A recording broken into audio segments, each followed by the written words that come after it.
Қаңтар айының 24 мен 30 аралығында елорда аумағында республикалық тұрмыс жедел профилактикасы өтуде.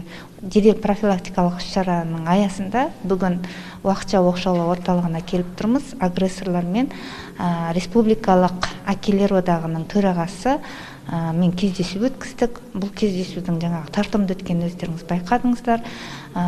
Негізгі мақсатымыз отбасындағы әкенің рөлі, отбасындағы әйел мен ер адамның қарым-қатынасы тұлғааралық қақтығыстарға бармайтындай, соның алдын алатындай ақпараттық кеш өткіздік.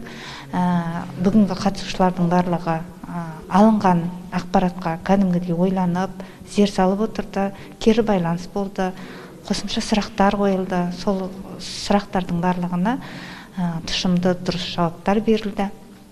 Алдағы уақытта осы жұмысты жолға қою біздің ойымызда.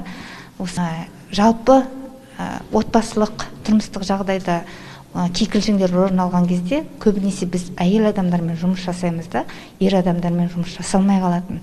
Сол олқылықтың орнын толтыру мақсатында бүгінгі шараны өткіздік. Агрессорлармен осындай жұмыс алдағы уақытта жүйелі түрде жүргізілетін болады.